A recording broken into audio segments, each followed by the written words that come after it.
Merci, Fresneville. Bonsoir, mes amis.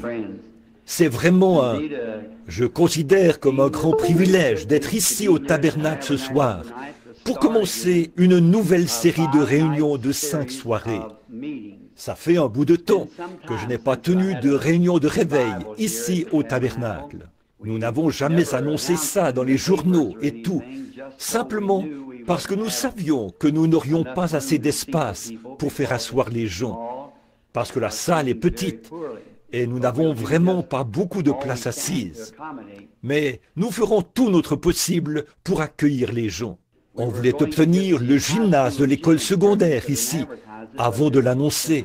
Mais là, c'est la période des classes maintenant, et c'est plutôt difficile de l'obtenir. Et je partirai bientôt, je pense, pour accomplir mon œuvre missionnaire et tout, à l'étranger. J'ai simplement voulu qu'on se rassemble tous pour avoir un peu de communion fraternelle avant d'y aller de nouveau. Vous savez, nous nous réunissons régulièrement, mais un jour, nous nous réunirons pour la dernière fois. Nous voulons donc rester le plus près possible du Seigneur et de sa parole, alors que nous voyons sa parole se dévoiler jour après jour, jour après jour.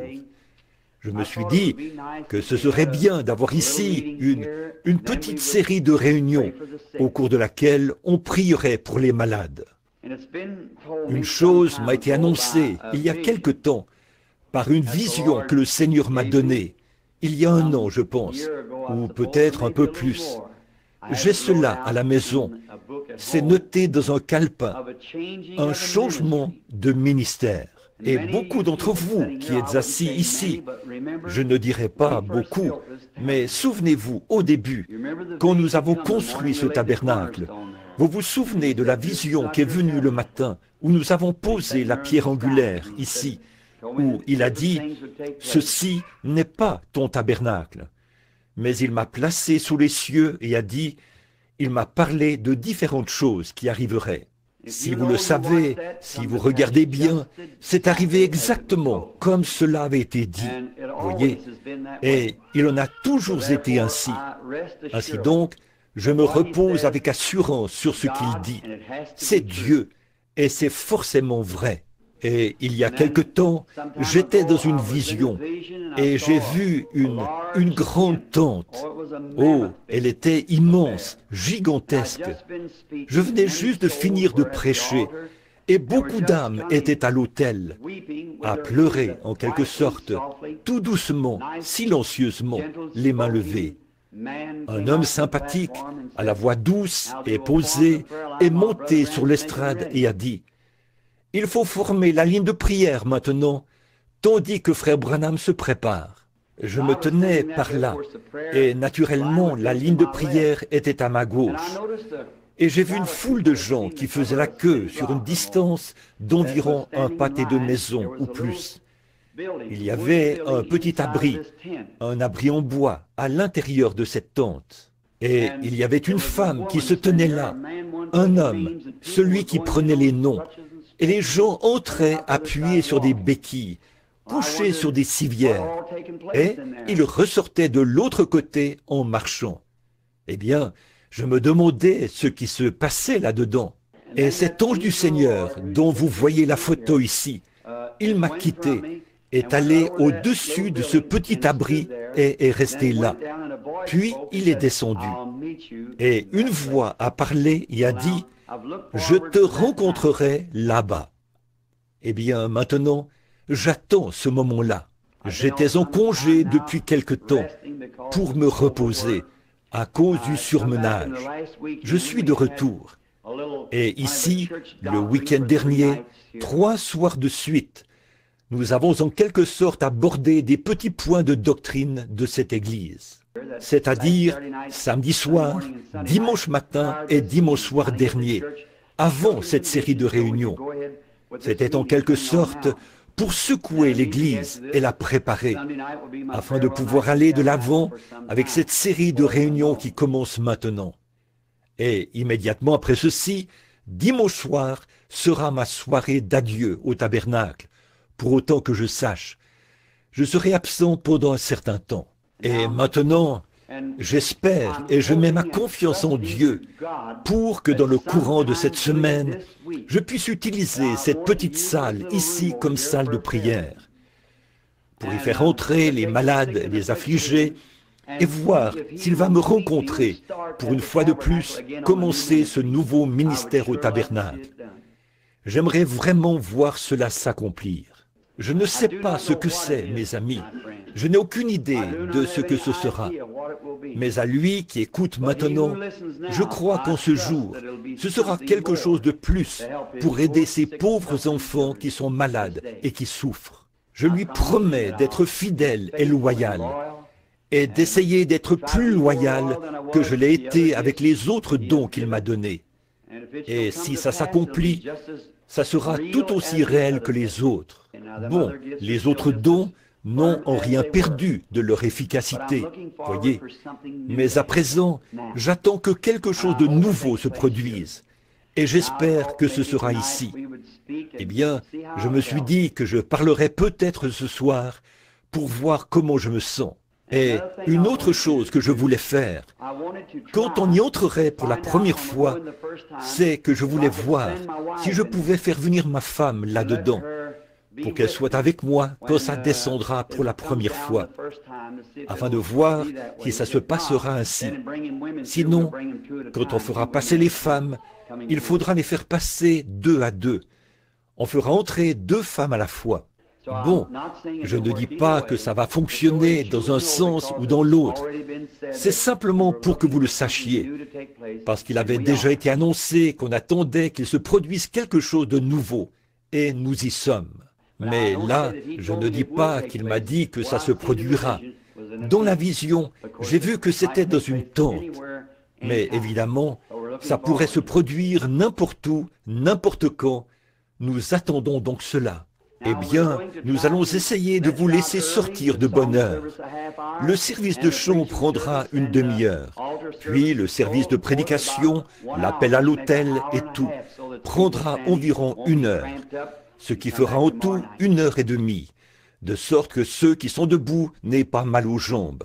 Et nous reviendrons demain soir. Bon, juste avant d'ouvrir cette bonne vieille parole bénie, soyez assurés que nous ne dirons jamais rien en dehors de ce qui s'y trouve, parce que c'est elle qui est le fondement. Et avant de le faire, courbons simplement la tête un instant pour un mot de prière. Dear God, as we stand tonight in thy presence and realizing our Dieu bien-aimé, ce soir, alors que nous nous tenons dans ta présence, nous sommes conscients de la fragilité de notre être et de ce que nous ne sommes que la poussière de la terre. Tu as fait de nous des êtres vivants pour t'honorer et te glorifier.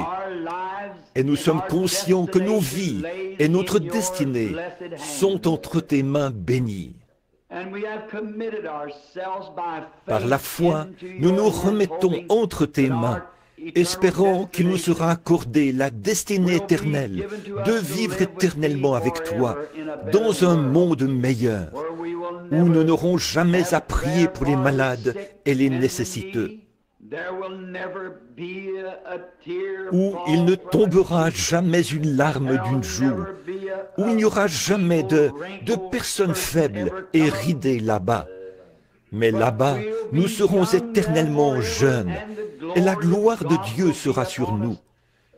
Nous n'aurons pas besoin de guérison, car nous aurons été guéris pour l'éternité, pour toujours.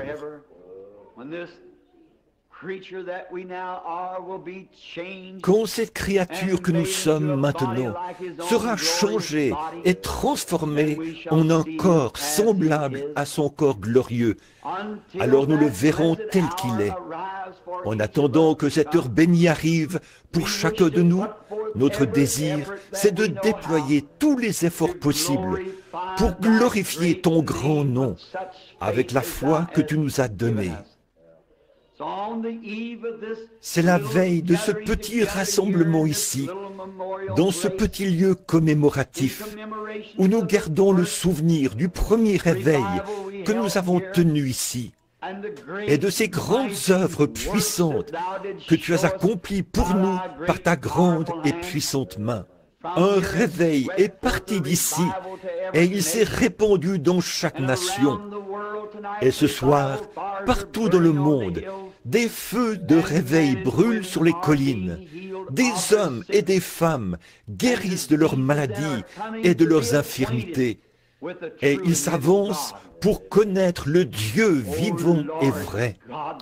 Ô Seigneur Dieu, réponds sur nous ce soir une abondante mesure de ton esprit, Seigneur.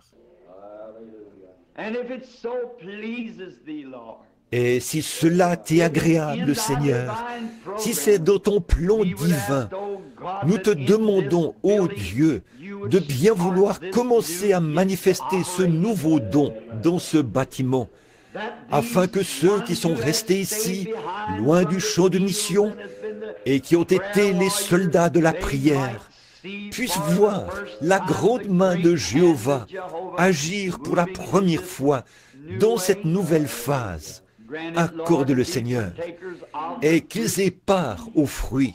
Nous demandons très humblement que cela soit accordé ici, puisque nous savons que ça s'accomplira quelque part, car nous avons le sentiment que c'est dans ton grand plan de le faire.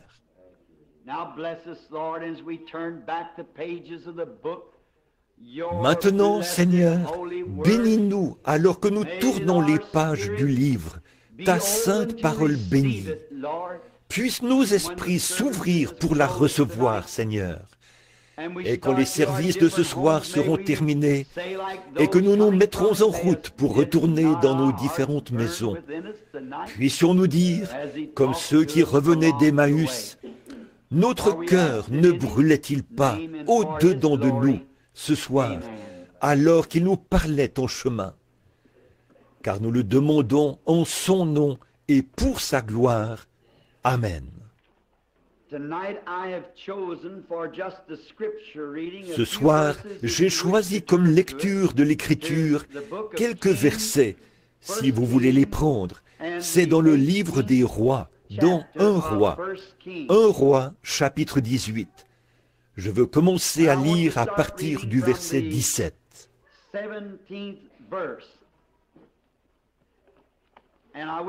Et là, j'aimerais prendre comme sujet le faire sortir de l'histoire. Maintenant, pour vous qui prenez des notes, je vais répéter ça. Le faire sortir de l'histoire. Maintenant, 1 roi, chapitre 18, verset 17.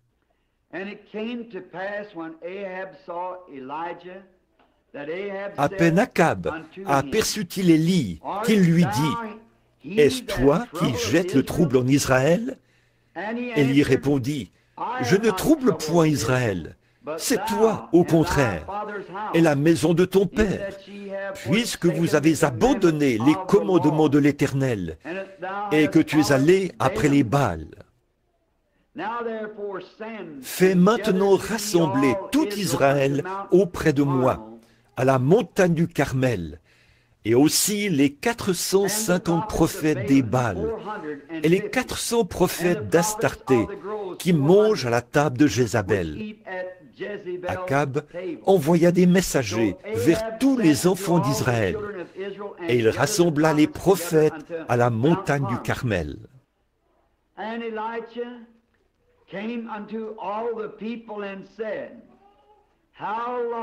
Alors Élie s'approcha de tout le peuple et dit, « Jusqu'à quand clocherez-vous des deux côtés?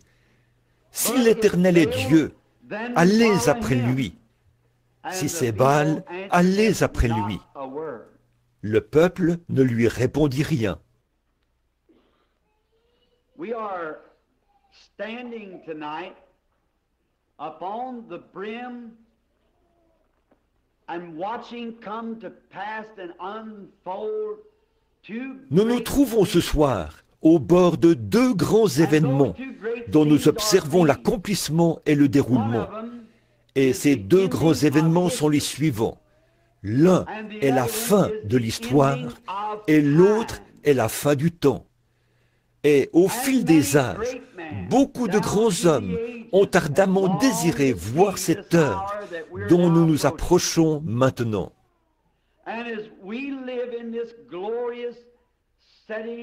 Et comme nous vivons au milieu de ce glorieux coucher du soleil mortel et à l'aube de la lumière éternelle, j'estime que nous vivons effectivement dans l'un des âges les plus glorieux qui ait jamais été donné à l'homme de vivre, parce que le temps arrive à sa fin et que l'éternité est en train d'y succéder.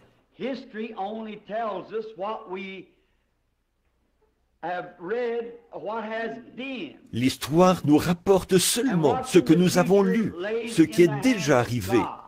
Et l'avenir, lui, est dans la main de Dieu.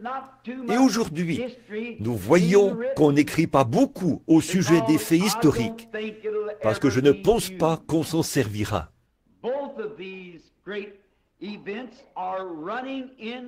Ces deux grands événements se retrouvent maintenant dans des eaux peu profondes. Par exemple, la façon dont nous gérons la crise nationale. La sécurité nationale se retrouve maintenant dans des eaux peu profondes. Je voyage à travers le monde et il semble que notre pays n'est pas un cas isolé. Mais aucun pays ne sait vraiment quoi faire. On dirait que la confusion règne partout.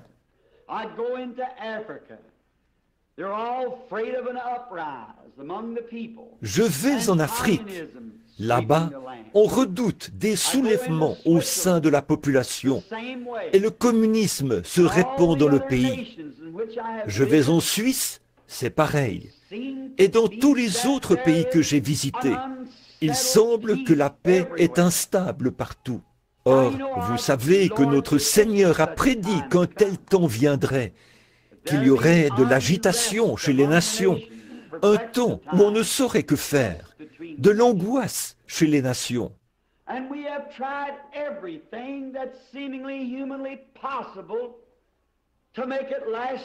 Et nous avons essayé tout ce qui nous semblait humainement possible pour faire que cela dure un peu plus longtemps. Mais moi, je crois qu'il n'y a plus de temps. Je ne crois pas qu'il y ait autre chose qu'on puisse faire à ce sujet. Nous sommes simplement à la fin de tout cela. Pendant un moment, on a essayé d'avoir des rois. Ça n'a pas marché. Puis, on a essayé la démocratie. Ça ne marche pas. Et on a essayé, ils ont essayé les dictateurs. Ça ne marche pas. Et dans chacun des cas, on dirait que ça se dégrade un peu plus chaque fois.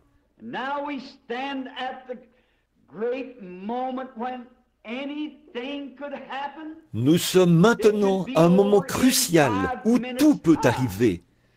Dans 5 minutes, tout pourrait se terminer. Tous les pays pourraient être réduits en poussière. Et si nous en sommes là, où devrait-on être l'Église? C'est une grande période de crise. Et aussi, la vie de famille est en crise. On dirait que la vie de famille se retrouve maintenant dans des eaux peu profondes. Autrefois, dans le foyer, le père, le chef de famille, s'asseyait le matin et parlait à sa famille. Et ensemble, on prenait la bonne vieille Bible de famille et on la lisait un peu. Et tous se rassemblaient autour de la table et priaient. On ne voit plus ça. Et à la fin de la journée, après que maman avait fait la vaisselle, tous se rassemblaient alors à l'intérieur pour lire un peu plus de la Bible et prier avant d'aller au lit. C'était vraiment rare de voir la délinquance juvénile à cette époque-là. Tous les garçons allaient travailler dans les champs et les filles aidaient maman à faire la lessive au ruisseau. Mais aujourd'hui, il suffit d'appuyer sur un petit bouton et la vaisselle est faite. Maman saute dans une voiture et s'en va à une partie de cartes. où déambulent les rues. Et le travail est fait par un tracteur. Et tout ce que nous avons, c'est une bande de paresseux, de fainéants. Et la vie de famille est tant négligée que la Bible est mise au rencard. C'est au point qu'on serait obligé de fouiller pendant 1 heure pour en trouver une dans de nombreux foyers en Amérique. Pour pratiquer sa religion, on va à l'église le dimanche matin pour environ 20 minutes. Et si le pasteur prend environ 30 minutes, il est convoqué au conseil. Qu'est-ce? Il n'y a plus de vie de famille. Autrefois, le père et la mère s'aimaient, s'honoraient et se chérissaient mutuellement. Et quand elle était vieille, grisonnante et ridée, et que son pauvre vieux visage se déformait, et que ses lunettes pendaient sur son nez, papa l'aimait autant que quand elle était jeune et jolie. Mais aujourd'hui, je n'ai pas l'intention de critiquer, mais quand elle prend un peu de l'âge, il les change tout simplement contre un nouveau modèle. On dirait que c'est la tendance, comme on change de voiture et tout. On dirait que ce véritable amour familial n'existe plus tant que ça. Il s'est passé quelque chose. Il n'y a plus de vie de famille. On n'a plus le bon vieux foyer américain qu'on avait il y a bien des années. Il y a une autre chose que je voudrais mentionner. C'est une autre chose qui est en train de disparaître. L'amitié. Il n'y a plus d'amitié. On dirait qu'il n'existe plus d'amis comme auparavant. Et les amis que nous avons ne sont plus des amis fidèles comme auparavant. Je me souviens qu'autrefois, quand quelqu'un tombait malade dans le voisinage, tout le monde venait l'assister dans ses travaux et lui donnait un coup de main pour tout ce qui pouvait être fait. Parfois, on passait toute la nuit avec lui. Comme je l'ai souvent dit, et c'est vrai, on ne sait même pas que le voisin est mort, jusqu'à ce qu'on le découvre dans le journal. L'amitié. Papa a une clé de la maison, maman a la sienne. Ils sortent tous deux pour revenir au milieu de la nuit. Les enfants ne savent pas où ils sont. Les plus petits sont avec la babysitter.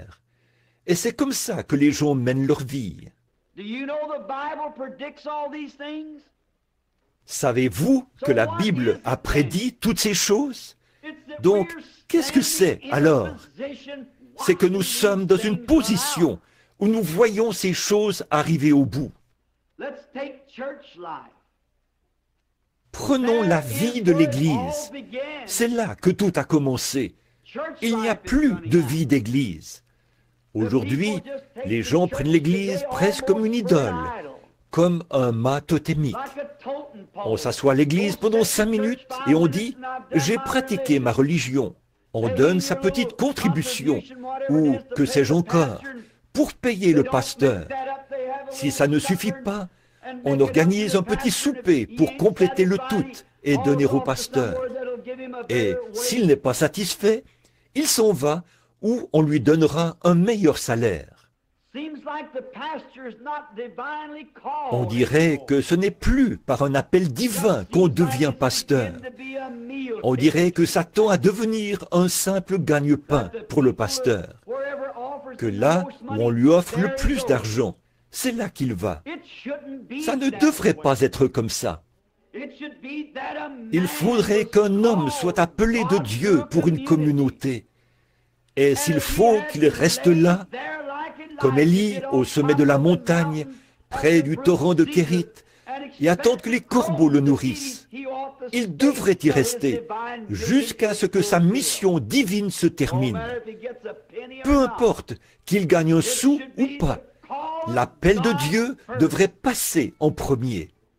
Mais on dirait que c'est devenu l'appel pour de l'argent ou pour un poste plus important, quelque chose comme ça, ou pour devenir une personne plus populaire, faire partie d'une plus grande église, ou quelque chose comme ça.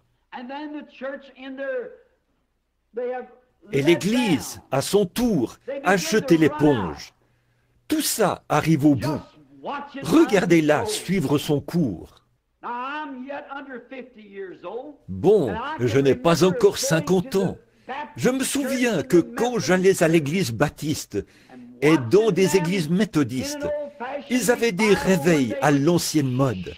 Là, ils poussaient des cris et louaient le Seigneur, marchaient de long large dans les allées et amenaient les pécheurs à s'avancer à l'autel. On ne voit plus ça nulle part. Autrefois, on avait des réunions de prière à l'ancienne mode lors des réveils. Et s'il y avait un pécheur dans le quartier, garçon ou fille, ces vieilles mamans et ces vieux papas priaient si fort que leur prière provoquait une prise de conscience chez ces jeunes. Et ils s'avançaient à l'autel. Et là, ils venaient à Christ. Mais on ne voit plus ça. On dirait que c'est dans des eaux peu profondes. Il me semble que les choses ne devraient pas du tout être comme ça.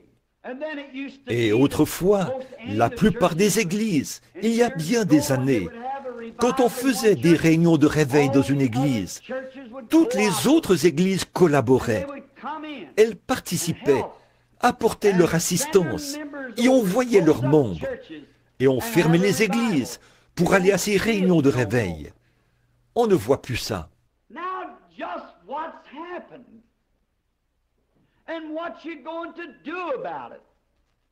Qu'est-ce qui s'est donc passé? Et qu'est-ce que vous allez faire à ce sujet? Cela ne fait qu'accomplir la parole du Dieu vivant. Et cela indique deux choses. L'une, c'est la fin du temps. Et l'autre, c'est la venue du Seigneur Jésus. En effet, le Saint-Esprit a clairement parlé et dit, dans les derniers jours, les églises seraient emportées, enflées d'orgueil, aimant le plaisir plus que Dieu, déloyales, calomniatrices, intempérantes et ennemies des gens de bien. Donc, si la Bible a prédit que ces choses arriveraient, comment peut-on s'attendre à autre chose qu'à ça? Ayant l'apparence de la piété et reniant ceux qui ont fait la force. Parcourez ce pays, nos pays. Vous verrez qu'il n'y a qu'une petite poignée de croyants qui croient. Je veux dire, de vrais croyants qui croient que Jésus-Christ vit réellement. Voyez-vous, ils ont fait de l'Église une simple idole. Nous avons vu ça ces derniers jours dans notre enseignement. On montre du doigt l'Église catholique et ses idoles, le fait qu'ils s'inclinent devant elle quand ils passent devant l'Église. Les protestants sont tout aussi mauvais, tout à fait. Ils y vont de temps à autre. Peut-être que certains d'entre eux y vont juste une fois par an, à Pâques. Il n'y a pas longtemps, j'ai entendu un ministre de cette ville faire remarquer cela. Il a dit, le matin de Pâques, j'ai souhaité joyeux Noël à tous mes fidèles. Il a dit, je ne les reverrai pas avant Noël ou la prochaine Pâques. Joyeux Noël.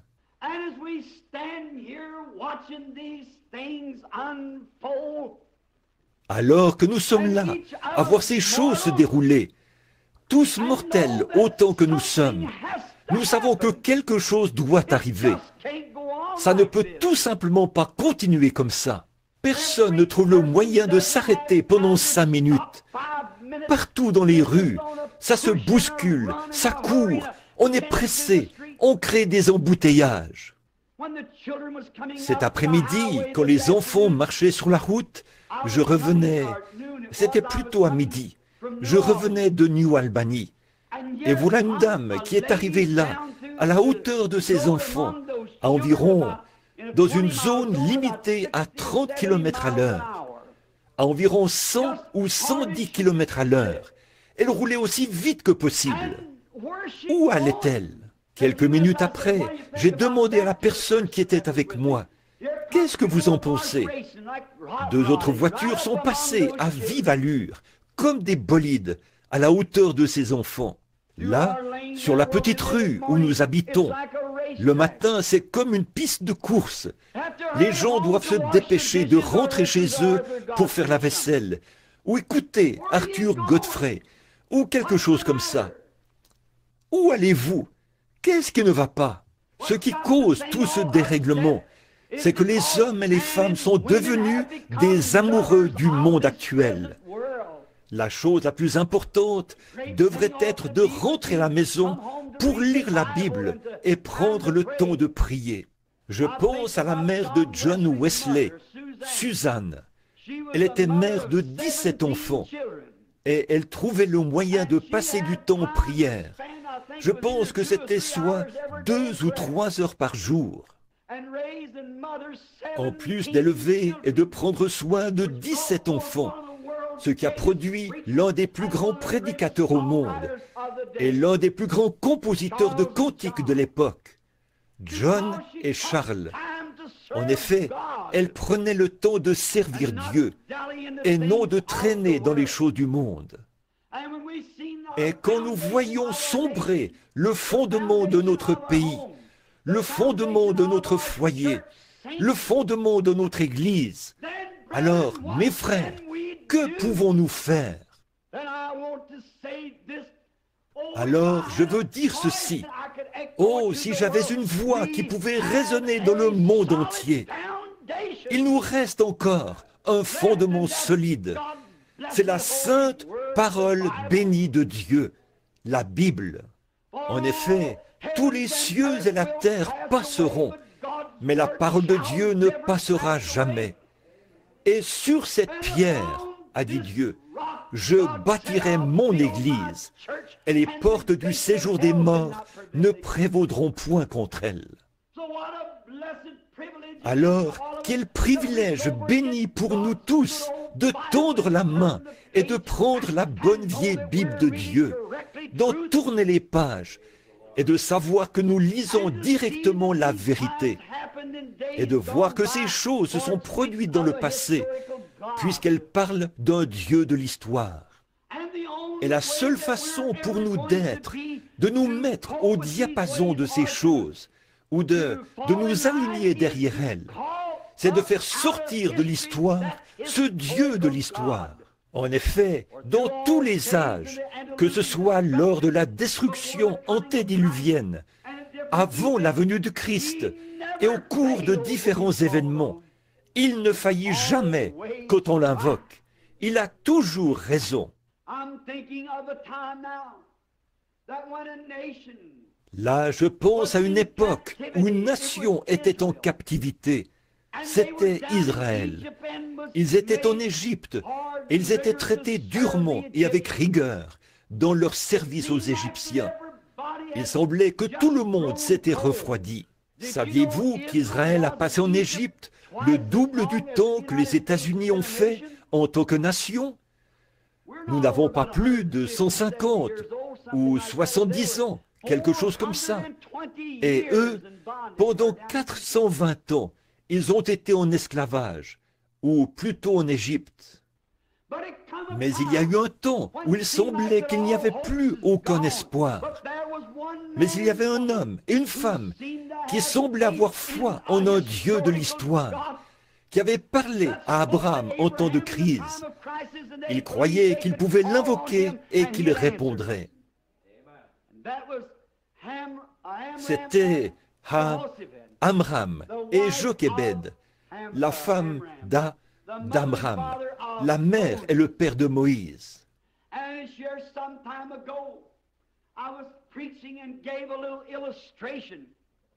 Et comme je prêchais ici il y a quelque temps, j'ai un peu illustré comment Amram rentrait chez lui le soir. Et il disait, « Jochebed, je suis très fatigué. » Il avait sur le dos les marques fraîches des coups de fouet du chef de corvée. Et peut-être qu'elle était là, à nettoyer patiemment ces endroits. Et en pleurs, elle disait, « Oh, Amram, n'y a-t-il rien qu'on puisse faire ?» Je peux l'entendre dire, « Oh, chérie, si tu avais été avec moi aujourd'hui, tu les aurais vus battre les jeunes garçons qui essayaient de tirer les charges. mais ils étaient sans cœur. Ils les ont traités comme des animaux. Ce sont nos jeunes Israélites. N'y a-t-il rien qu'on puisse faire? C'est ce que je me demande maintenant. Je vois nos jeunes, ces adolescents qui seront les hommes et les femmes de demain, nos adolescents d'aujourd'hui. Les cheveux jusqu'au cou et le pantalon porté sous les hanches, un pistolet accroché sur le côté, une cigarette au coin de la bouche. Qu'est-ce que cela va devenir? C'est encore l'esclavage sous le diable. N'y a-t-il rien qu'on puisse faire? Et Amram, peut-être, l'un des rares habitants du pays, montait les marches d'un petit escalier, peu importe sa fatigue. Là, chaque soir, il invoquait le Dieu d'Abraham.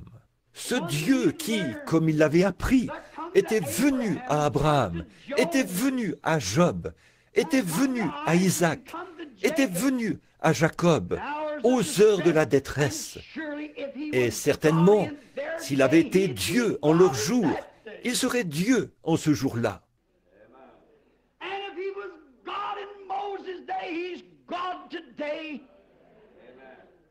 Et s'il était Dieu au jour de Moïse, il est Dieu aujourd'hui.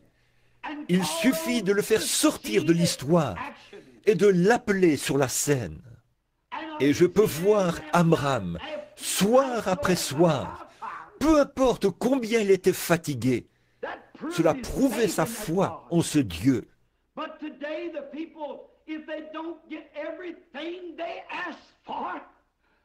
Mais aujourd'hui, si les gens n'obtiennent pas tout ce qu'ils demandent la première fois qu'ils prient, ils se disent qu'il est mort. Ce qu'il nous faut aujourd'hui, c'est des hommes et des femmes nobles d'esprit, des hommes et des femmes qui sont déterminés à tenir ferme, jusqu'à ce qu'ils voient un Dieu qui vit vraiment passer à l'action, des gens qui ne renonceront pas. Ils sont bien décidés à s'en tenir à cela. S'ils sont malades et que le médecin leur a dit qu'ils ne peuvent pas se rétablir, il y a cependant quelque chose en eux qui leur dit qu'ils vont se rétablir. Tenez ferme, quoi qu'il arrive. Avez-vous adhéré aux églises du monde dénominationnel après que vous avez épuisé toutes vos forces? Aller d'un lieu à l'autre sans jamais trouver de soulagement? Il y a encore un Dieu qui répond à la prière et qui sauve du péché. Et comme on peut le constater, Amram, malgré ses nuits pénibles, le dos qui saignait, il montait de nouveau les marches, priait jusqu'à 2 ou 3 heures du matin. On aurait dit qu'il parlait au vent. Là, au fond de son cœur de juif, il y avait une foi ardente qu'aucun vent de doute ne pouvait jamais éteindre. Voilà le genre d'hommes et de femmes que nous voulons voir entrer en scène aujourd'hui. S'il ne répond pas ce soir, il répondra demain soir. S'il ne répond pas cette année, il répondra l'année prochaine. Car il est un Dieu, non pas un Dieu, mais le Dieu. Et nous voyons qu'Amram, soir après soir, il montait les marches. Et Jochébed s'approchait de lui et disait, « Amram, mon chéri, tu as prié là-haut toute la nuit.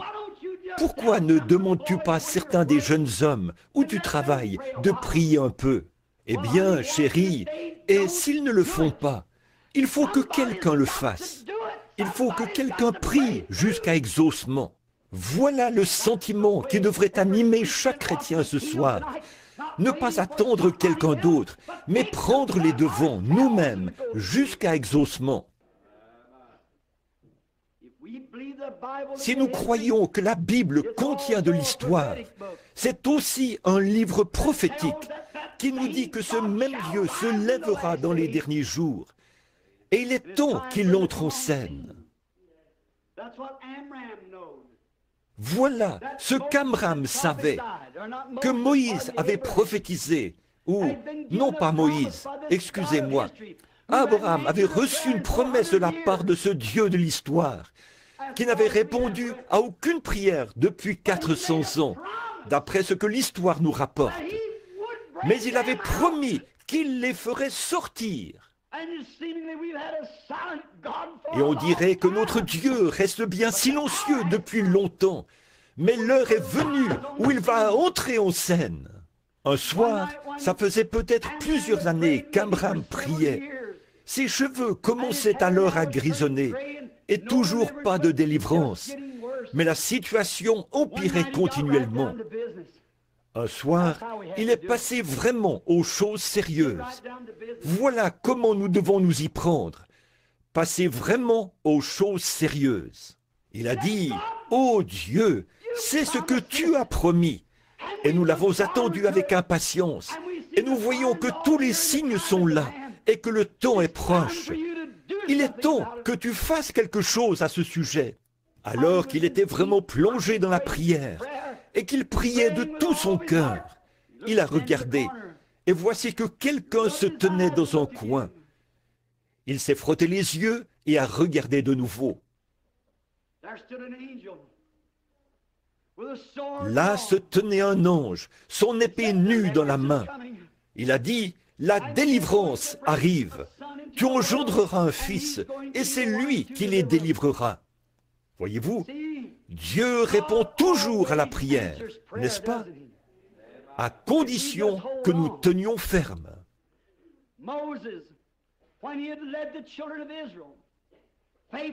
Moïse, après avoir conduit fidèlement les enfants d'Israël dans le désert, il est arrivé à la mer Rouge. D'un côté, les montagnes, de l'autre, le désert. Par là, l'armée de Pharaon, et devant eux, la mer Rouge. Ils étaient pris au piège dans une petite bande de terre. On dirait que même la nature s'était écriée. Que va-t-il se passer? C'est fini pour eux. L'armée de Pharaon, par dizaines de milliers, allait les écraser. Mais qu'est-ce que le peuple a fait? Il s'est mis à murmurer et à se plaindre. Oh, ça aurait été mieux si nous étions restés à l'endroit où nous étions. Mais il y en avait un parmi ces gens dont la foi ardente de Dieu brûlait dans le cœur, qui croyait que le Dieu de l'histoire pouvait entrer en scène dans n'importe quelle situation difficile. Moïse s'est tenu là, les mains levées vers Dieu. Il a prié jusqu'à ce que le Dieu de l'histoire entre en scène pour être le Dieu d'aujourd'hui. Il a ouvert la voie et Israël a traversé les eaux à pied sec. Oh, peu de temps après, Josué a conduit le même groupe, ou leurs enfants, au Jourdain. Et c'était au mois d'avril, au moment où tous les cours d'eau étaient en crue, et que le Jourdain faisait 5 fois sa taille. On dirait que tout bon chef militaire aurait choisi un autre moment pour les conduire là-bas. Et c'est précisément à ce moment-là, quand il n'y avait aucune possibilité de le traverser. Mais Josué s'est souvenu qu'il y avait un Dieu de l'histoire qui, 40 ans auparavant, avait ouvert la mer Rouge. Et il a invoqué ce Dieu. Ce Dieu est descendu avec une grande puissance et est devenu le Dieu de la crise de l'heure. Il a ouvert le Jourdain et les a fait traverser. Quant au passage que nous avons lu ce soir, ce qui a été l'objet de notre lecture, c'est beaucoup d'années plus tard qu'Élisée avait vu la malédiction de cette nation, alors qu'il était sur la montagne, car pendant des centaines d'années, aucune prière n'avait été exaucée en Israël. Cependant, Élisée savait qu'il y avait un Dieu de l'histoire qui pourrait entrer en scène. Et il a lancé au monde des incrédules le défi de se tenir dans la présence de ce Dieu et de voir lequel répondrait par le feu. Et le Dieu qui avait protégé les enfants hébreux de la fournaise ardente a fait descendre le feu et a consumé le sacrifice.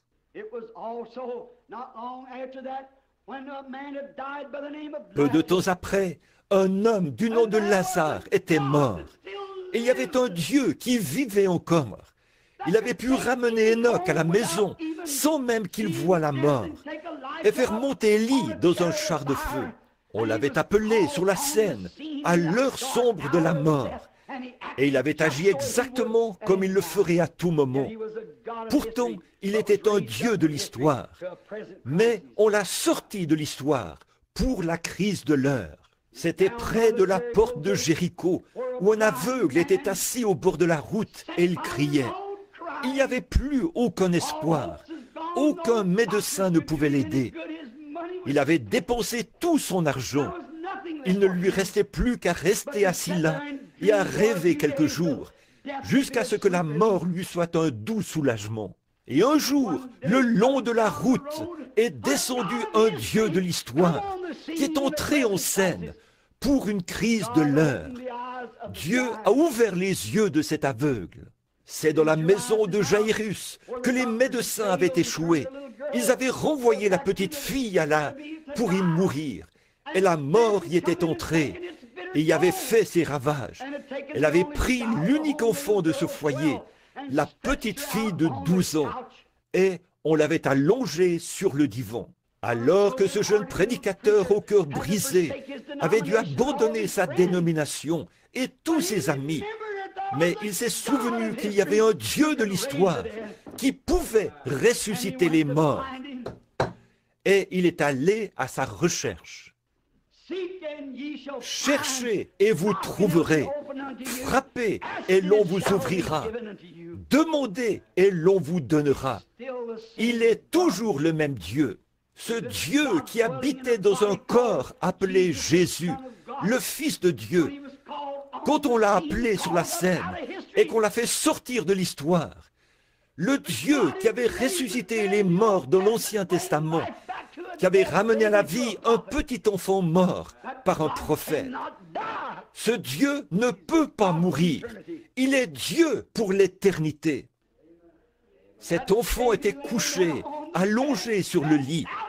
Et le jeune Jairus, qui savait que l'enfant de la Sunamite lui avait été rendu, il a dit, ce Dieu de l'histoire, si jamais on pouvait l'appeler à entrer en action, il est le même Dieu aujourd'hui. Et à force d'y songer, il avait entendu parler d'un homme qui prétendait avoir la puissance. C'était Jésus de Nazareth, celui qu'ils haïssaient tous. Mais il l'a appelé sur la scène, car c'était lui le plus proche représentant de Dieu, d'un Dieu, du Dieu vivant, qu'il avait pu trouver ce jour-là. Et quand on l'a appelé sur la scène et qu'on a invoqué ce Dieu de l'histoire, il a agi de la même manière qu'il l'avait fait quand il avait parlé à Élie au sujet de cet enfant mort. Laissez-moi vous dire encore aujourd'hui, mon frère, ma sœur, en ce temps de crise, alors que le cancer ronge le monde et qu'il y a toutes sortes de maladies, ce même Dieu de l'histoire qui purifiait les lépreux, guérissait les malades et ressuscitait les morts, est le même Dieu aujourd'hui.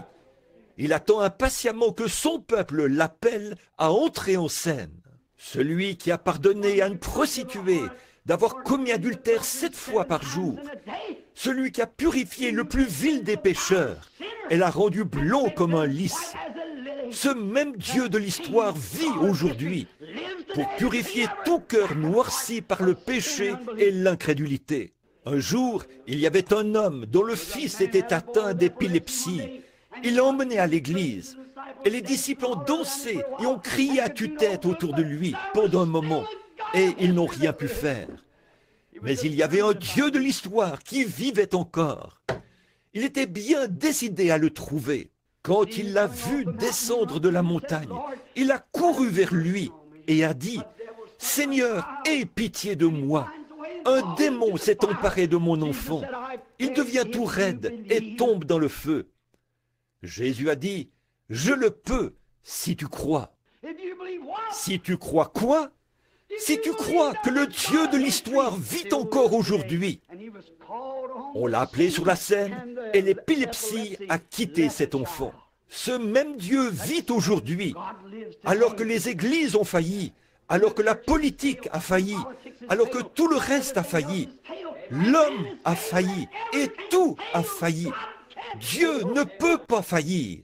Il est le Dieu de cette vieille Bible à la couverture noire. Sa promesse est tout aussi vraie que jamais. Et il est temps que son peuple l'invoque, le sorte de l'histoire. Car il est écrit, Jésus-Christ est le même, hier, aujourd'hui et éternellement. Il est un Dieu de l'histoire, et il est un Dieu du temps présent. Et dans les derniers jours, a-t-il dit, je répandrai de mon esprit sur toute chair, et des signes et des prodiges accompagneront ceux qui auront cru. Car en mon nom, ils chasseront les démons, ils parleront de nouvelles langues. S'ils saisissent des serpents ou boivent quelques breuvages mortels, cela ne leur fera point de mal. Et s'ils imposent les mains aux malades, les malades seront guéris. C'est un Dieu de l'histoire qui a fait la promesse. Et aujourd'hui, nous sommes le peuple de son pâturage. Nous sommes les brebis de son troupeau. Et il attend que nous prenions position et que nous l'appelions à entrer en action. Appelez-le sur la scène. Voyez-le commencer à agir. Voyez-le faire ce qui est suprême. Voyez-le faire ce qui va étonner les hommes, qui se gratteront la tête, car ils ne comprennent pas. Il est un Dieu de l'histoire et un Dieu d'aujourd'hui. Il attend qu'on le sorte de l'histoire. Ne le considérons pas. À quoi nous sert un Dieu de l'histoire s'il est seulement un Dieu de l'histoire? À quoi aurait servi un Dieu de l'histoire à Amram et Jochébed? À quoi aurait servi un Dieu de l'histoire à Moïse? À quoi aurait servi un Dieu de l'histoire à Lazare? À quoi aurait servi un Dieu de l'histoire? Aurait servi à l'aveugle Bartimée à la porte. Et à quoi vous servirait un Dieu de l'histoire ce soir s'il n'est pas le même aujourd'hui? Il est le même aujourd'hui. Il pardonne tous nos péchés et guérit toutes nos maladies. Le Dieu de l'histoire, si on le fait sortir de l'histoire, il brillera en ce jour de lumière. Quoi? Alors que le temps tire à sa fin, alors que la politique tire à sa fin, alors que la vie tire à sa fin, alors que tout arrive à son terme, Jésus vient à la lumière. Alors que tout est détruit, lui, il continue de briller. Le lys de la vallée, l'étoile brillante du matin. Il est le même hier, aujourd'hui et éternellement. Invoquez simplement le Dieu de l'histoire. Vous le verrez devenir le Dieu du présent, sorti de l'histoire, pour briller exactement comme il l'a fait en ce temps-là. Il agira de la même façon. Il fera la même chose. Il pardonnera de la même façon. Il guérira de la même façon. Ses compassions sont les mêmes. Sa bonne volonté est la même. Et sa puissance est la même. Il est le même. Il attend notre... Vous ne pouvez pas l'invoquer de vos lèvres seulement. Il ne vient pas quand on le serre des lèvres seulement. Il vient par la foi. Quand votre foi, pas votre longue prière, votre ardent désir, mais il vient par cette faible petite foi qui est tout au fond de votre âme, qui peut s'accrocher et dire, cette petite chose qui est là, qui m'a conduit à ce tabernacle ce soir, peut de nouveau éclairer mon âme et faire que je reparte d'ici plein de ferveur et en chantant comme les oiseaux du ciel. Pourquoi? Il est un Dieu de l'histoire et un Dieu d'aujourd'hui. Il attend qu'on l'invoque. Invoquez le Seigneur, il vous répondra. Parlez-lui par des psaumes. Adressez-lui vos prières et croyez-le. Il répondra. Et je dis ces mots pour terminer. C'est la raison d'être de cette réunion ce soir. C'est pour cette raison que cette série de réunions a commencé. Je crois que c'est Dieu qui m'a dit, il y a 27 ans, quand nous avons posé la première pierre ici, que je prêcherai l'évangile dans le monde entier. Il l'a accompli. Quand les gens se moquaient et disaient, où iras-tu, Billy, avec seulement des études primaires? J'ai dit, j'irai au nom du Seigneur Jésus. Quand j'ai prêché mon sermon avant de partir, il y a 11 ans, du haut de cette chaire, et que Madame Gertie, assise là, à chanter « Crois seulement ». Les grands géants étaient là, alors que je prêchais. C'était comme David contre Goliath. La science et les grands de ce monde étaient présents pour désapprouver la guérison divine et la tourner en dérision. Et tout le monde me disait, « Jeune homme, tu vas perdre la boule là-bas. Ils te jetteront en prison. Ils feront ceci, cela ou autre chose. » Mais c'est le Dieu de l'histoire qui était entré en scène là-bas et qui m'avait dit de le faire. Et je l'ai fait par sa grâce et sa miséricorde. Ce même Dieu de l'histoire d'il y a 10 ans, il est maintenant de nouveau entré en scène. Tout aussi sûr qu'il a accompli cela, il accomplira ceci. Il est le Dieu de l'histoire et il est le Dieu d'aujourd'hui. Il ne sommeille ni ne dort. Il ne peut pas mourir, car il n'a ni commencement ni fin. Dans votre cas ce soir, amis pécheurs, il y a cette petite pulsation que vous ressentez dans votre cœur, qui vous dit qu'il est le même, qui vous dit qu'il peut vous libérer de tout fardeau, de tout crime et de tout péché que vous avez commis contre lui. Dans quoi pouvez-vous placer vos espoirs? Pas même dans votre propre foyer, ni dans votre femme, ni dans votre famille, votre mère ou votre père. Mes espoirs ne sont fondés sur rien d'autre que le sang de justice de Jésus. Quand tout ce qui environne mon âme s'effondre, il est toute mon espérance et mon soutien. Sur Christ, ce rocher solide, nous nous tenons. Tout autre sol est du sable mouvant. L'Église, les amis, peu importe ce que c'est, toutes ces choses tirent à leur fin. Mais lui, il vit éternellement. Et parce qu'il vit, nous vivons avec lui. Que donneriez-vous en échange? Que pourriez-vous donner? Et si Dieu vous appelait ce soir à répondre au jugement, que feriez-vous à ce sujet? Vous placez vos espoirs dans la nation? Elle se disloque, comme toutes les autres. Vous placez vos espoirs dans une certaine élection à venir? Ces hommes, je n'ai rien contre eux, mais ils sont mortels et ils passeront. Vous ne pouvez placer vos espoirs dans quoi que ce soit qui puisse tenir, si ce n'est dans le Dieu de l'histoire, qui a promis qu'il se lèverait. Et un jour béni, il se peut qu'on vous emmène là-bas, et que celui qui ensevelit vous enterre. Mais celui qui ressuscite viendra un de ces jours. Celui qui ensevelit vous fera descendre, mais celui qui ressuscite vous fera monter. C'est sûr et certain. Car Dieu ramènera avec lui ceux qui sont morts en Christ quand il viendra. Car maintenant, il est un Dieu de l'histoire pour beaucoup, mais il sera un Dieu d'aujourd'hui quand vous l'accepterez comme votre sauveur et qu'il sera réel dans votre cœur. Il y aura quelque chose en vous qui vous le dira. Il se peut que vous n'ayez aucune émotion. Il se peut que vous ne pleuriez pas. Il se peut que vous ne parliez pas en langue. Il se peut que vous ne couriez pas. Il se peut que vous ne poussiez pas des cris. Mais il se passera quelque chose que vous saurez, qui vous fera savoir que quelque chose s'est produit. Votre vie va cadrer avec cela, aussi longtemps que vous vivrez. Et quand la dernière heure arrivera, et que vous quitterez ce monde, vous ne craindrez aucun mal. Car tu es avec moi, ta houlette et ton bâton me rassurent. Quand le médecin vous aura abandonné, qu'il sera parti, et que vos veines commenceront à se refroidir, comme M. Vauder l'autre soir, notre illustre ex-maire de la ville. Il est allé écouter M. Nixon parler. Il est mort sur place.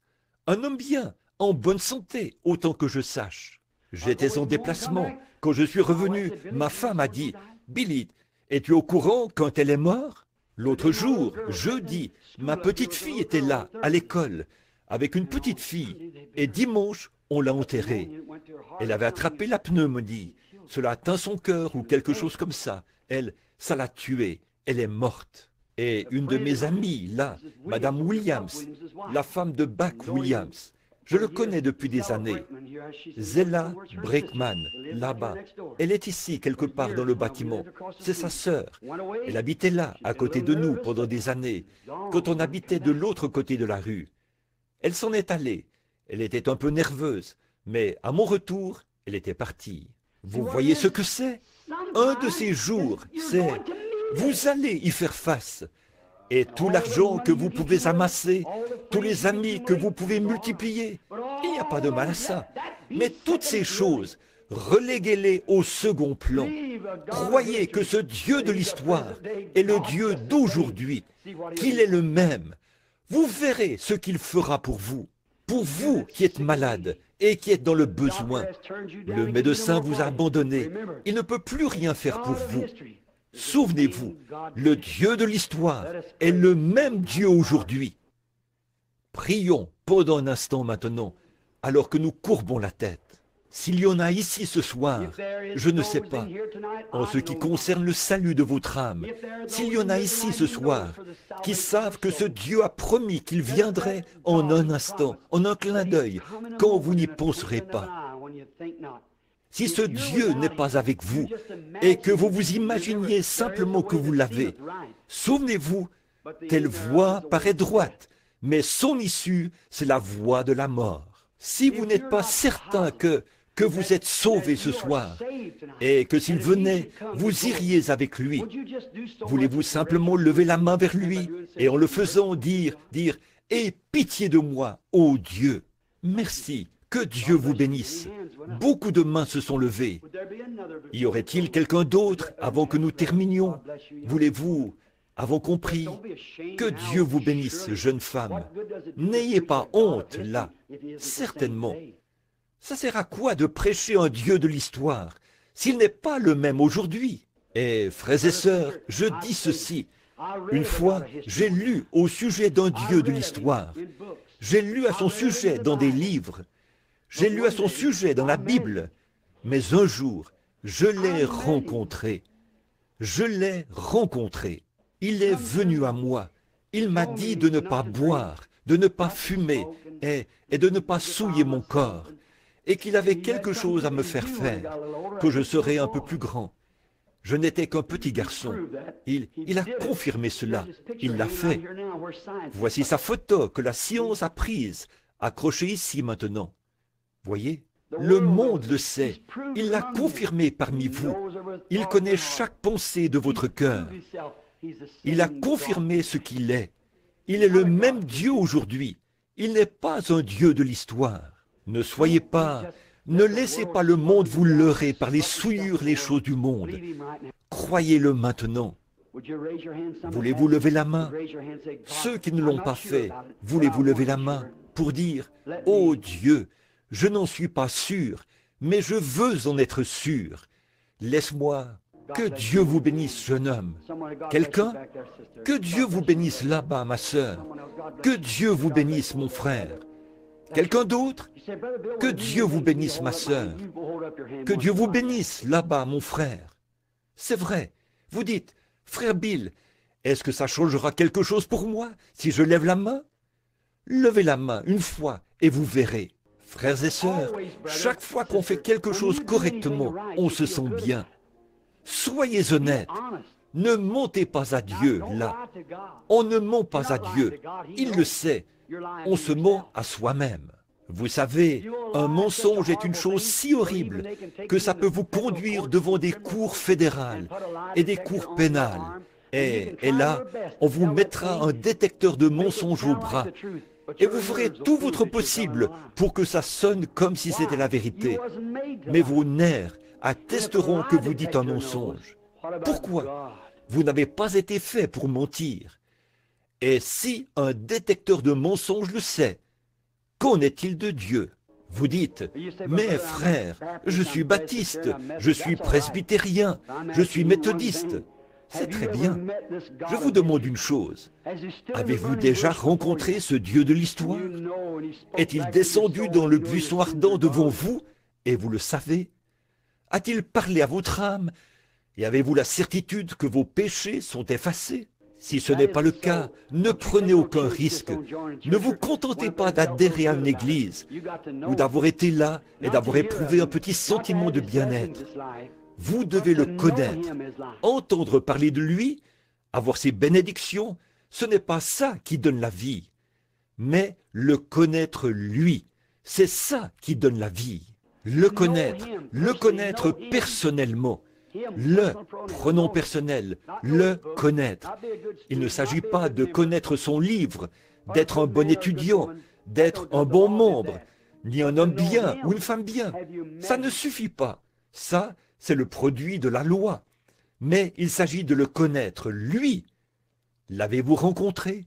Le Dieu qui a parlé à Moïse dans le buisson ardent, vous est-il apparu? L'avez-vous entendu vous parler, de sorte que vous êtes sûr que c'était lui? S'il ne l'a pas fait, levez simplement la main, dites « Ô Dieu, parle-moi maintenant. Est-ce que c'est toi qui chuchotes dans mon cœur? Je voudrais te connaître. Que Dieu vous bénisse, jeune dame. Que Dieu vous bénisse là derrière. C'est bien, très bien. Quelqu'un qui ne l'a pas fait, très bien. Que Dieu vous bénisse, ma sœur. Que Dieu vous bénisse, ici, jeune dame. C'est bien. Que Dieu vous bénisse, ici, mademoiselle. Maintenant, tout doucement, pendant que vous avez la tête inclinée, fredonnons ça doucement. Some golden daybreak, Jesus will come. Some golden daybreak,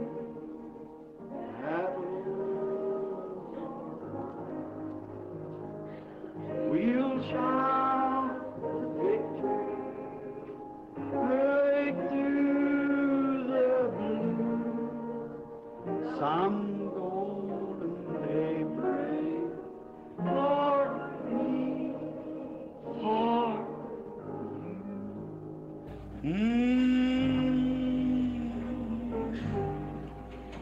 Maintenant, vous qui avez levé la main, si vous désirez que je prie pour vous, et vous croyez que Dieu m'exaucerait, voulez-vous avancer ici à l'autel? Je vais me tenir ici et prier un peu avec vous. L'autel est ouvert. Que Dieu vous bénisse, mon frère. Très bien. Que Dieu vous bénisse, frère. Que Dieu vous bénisse, ma sœur. Levez-vous et venez. Si vous croyez que Dieu vous aidera et qu'il exaucera la prière que je ferai pour vous aider à venir à lui, à le connaître, avancez maintenant. Ne voulez-vous pas le faire? some golden daybreak, Jesus. Qu'est-ce qui nous dit que ce ne sera pas demain matin?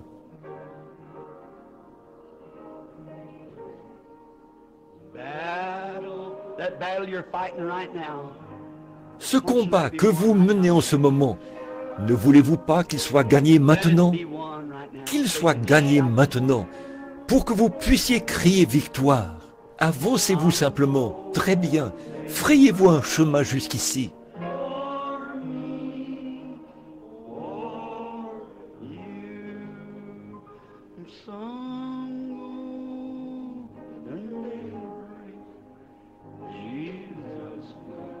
Just get right up, that's right. Make your way right up around.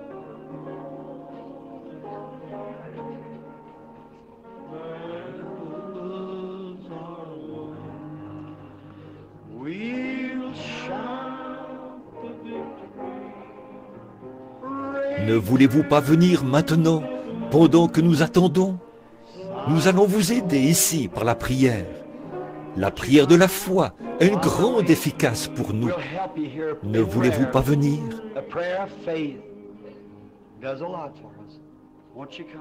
Je vous incite à venir, d'accepter le Dieu du temps présent.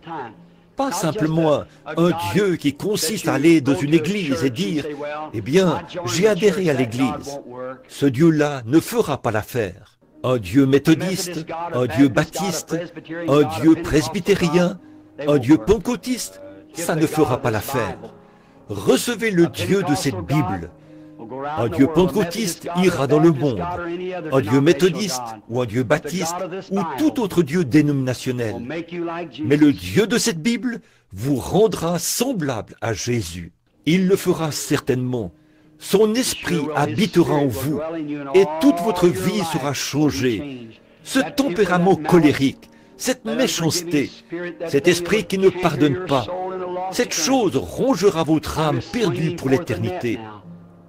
Je suis simplement en train de lancer un filet maintenant. C'est à vous d'y voir. Laissez-vous attraper, le voulez-vous? Avancez-vous, placez-vous autour de l'autel ici. Beaucoup d'entre vous ont levé la main là derrière. Vos voisins de siège vont vous laisser passer.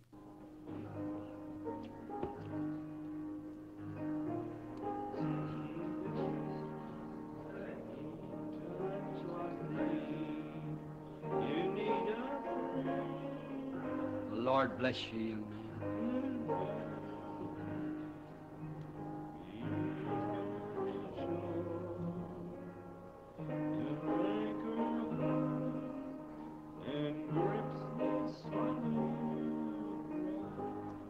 Now, while she's softly playing the music, here stands.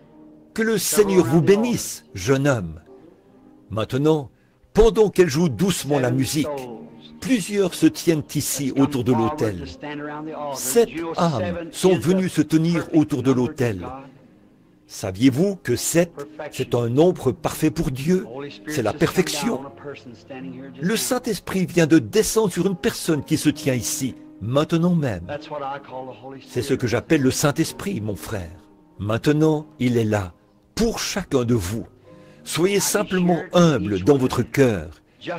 Et si c'était la dernière fois que vous ayez l'occasion de vous tenir autour d'un autel, et si c'était la toute dernière prière que vous feriez maintenant, Jésus va venir. Il se peut qu'il frappe à votre porte avant demain matin, vous savez.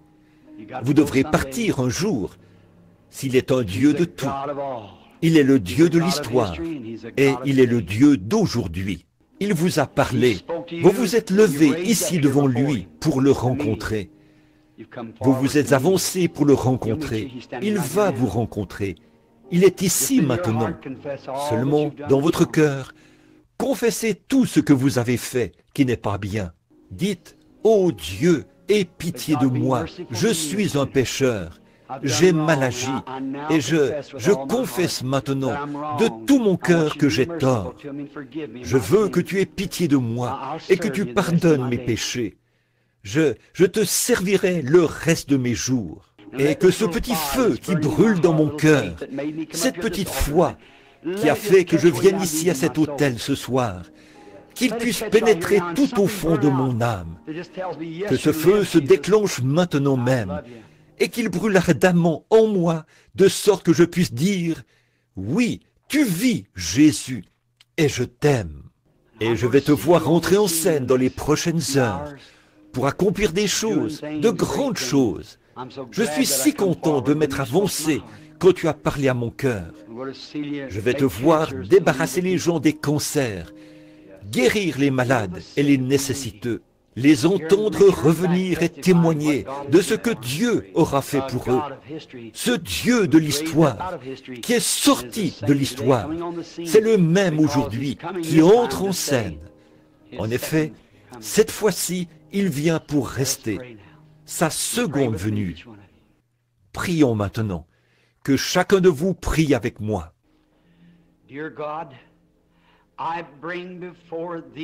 Dieu bien-aimé, j'amène ces 7 âmes devant toi maintenant. Le premier soir a produit 7 astres errants. Dans ta précieuse parole, tu as dit, « Nul ne peut venir à moi si mon Père ne l'attire premièrement. » Et je ne mettrai pas dehors celui qui vient à moi, mais je lui donnerai la vie éternelle et je le ressusciterai au dernier jour.